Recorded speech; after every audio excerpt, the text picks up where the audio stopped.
Narcissistic mothers are very good at planting self hatred, self rejection, and a sense of very low self worth in their children. I specifically want to speak about scapegoated daughters because there is a certain warped energy that they pass on to their daughters. Um, most women, most daughters would be resonating with the feminine energy polarity, and narcissistic mothers hijack their sense of femininity. So you become uncomfortable with even being female, you become uncomfortable with your sexuality, with your body, as a female. And it's because of the projection of hatred that the narcissistic mother had for herself that she passed on to you for no fault of your own. You just grew up feeling something must be very, very wrong with me. I remember feeling like everyone else is better than I am. As a child, it can feel like you compare yourself to others, and the narcissistic mother is very good at prioritizing other people over you in front of you. So as a child, you would think that other people must have something better in them than there is, than me. Now you grow up with this consciousness. This It's not easy to release this consciousness overnight, and this is the consciousness that you hold in your day-to-day interactions, in the way you meet people. You really believe that something is wrong with you, so you must either you start to overcompensate for it, you must prove yourself, you must become an overachiever, and you must sort of do things that please other people. You can also have extreme fond responses where you just become this person who's almost like a slave to the rest of the world around you. So narcissistic mothers, they plant a kind of a slavery in you where you really believe that you must worship and serve other people who are more than you, who are more important than you. This can also be coming from, and usually it does, it comes from the narcissistic mother herself having placed people on a pedestal, because she herself has a very low self esteem. Because her own self esteem is so low, and it is so um, bad that she doesn't think much of herself in reality. She herself worships and idealizes other people, and then she teaches her daughter to do the same thing. So the daughter also believes that other people are more important than me. One more aspect of this that causes a lot of confusion in the daughter is also that, you know what ends up happening is that she maintains a social image, and in the social image she's doing everything right. In the social image, she's a good mother, she's sending you to school, she's dressing you up nicely, and in all that stuff. Otherwise she won't be caring so much about what you wear, but at least you're not like in torn clothes or looking very haggard or anything. That much she cares about, because it is about her social image. And the confusing part is you yourself will think that she has a dichotomy in her behavior, in her personal interactions. She's a different way, she's not very good with you, but socially, in front of other people, she's very good to other people, and in front of others also, she can be nicer to you. So, this kind of a dichotomy that arises confuses the child, because obviously the child doesn't know that there is a social image and there is a personal behavior. The child is not able to make out the difference. So, as a child, you really believe that in front of others she's better because others are more important than me. So it further reinforces that sense of that I am less important, that sense of that I must serve other people, right? Like my narcissistic mother tends to do. Or if I serve the people that are important to my narcissistic mother, then I have a certain sense of peace and acceptance from her. So she creates this whole very, painful, difficult, very contorted worldview for the daughter, for her children, irrespective. Of course, now here I will step out of the whole narcissistic mother, scapegoat daughter framework, and would even include scapegoated sons.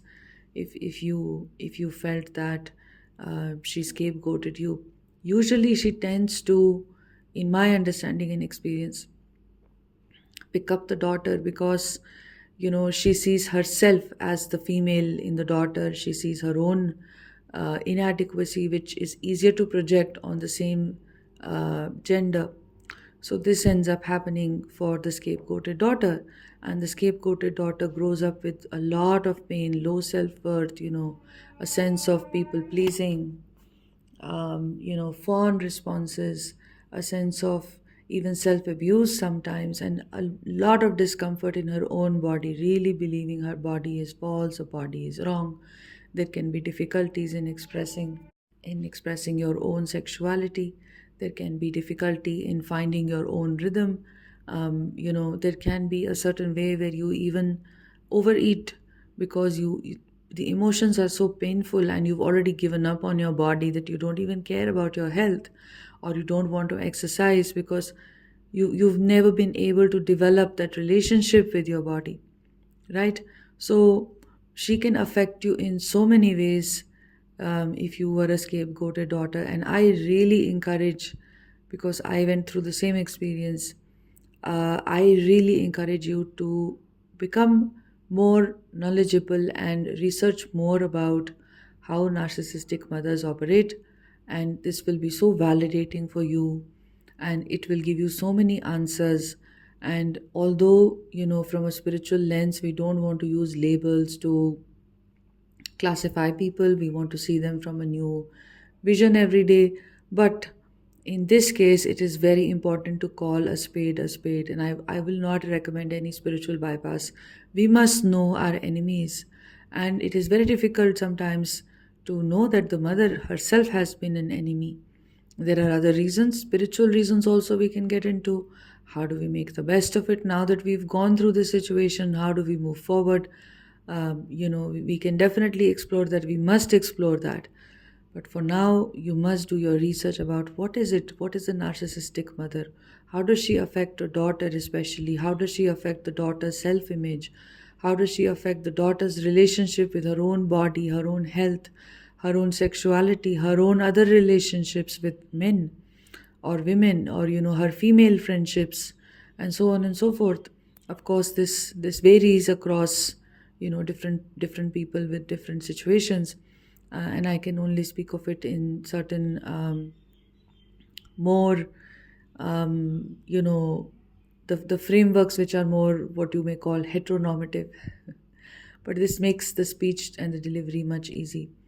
And remember that you can come out of this narcissistic abuse. You can definitely value yourself and love yourself. The whole journey becomes to dismantle what your mother taught you about yourself. Everything that you learned about yourself from your mother is false. This is very important to know. Very important to know. If you want to work one on one with me, you can email me to book a session. In this session, we work for about 75 minutes.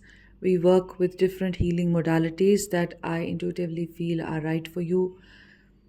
Usually, I love working with internal family systems because that has been the most helpful modality for me.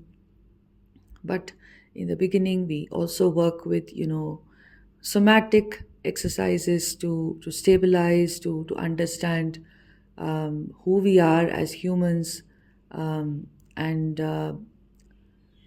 we are more than our damage and our trauma. So I also help with that kind of a stabilization to those who have gone through narcissistic abuse, complex PTSD, as well as childhood sexual abuse. All this work comes from my own healing journey, my own research, my own understanding.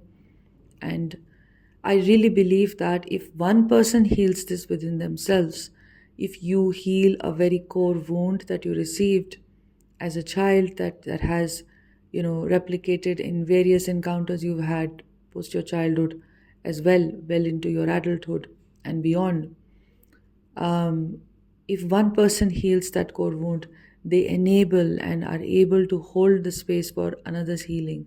So, for the last few years, I've been working with those going through spiritual awakenings, and I only recently moved to this area of specifically speaking of complex PTSD, because in my own awakening, I realized how much of my childhood was affected by complex PTSD, and my whole adult life was affected by it.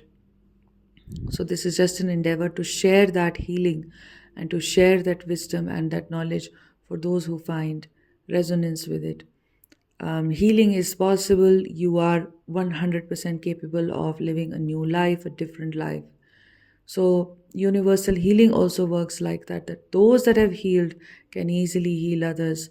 So, you will make a profound shift in every session that you will come to work with.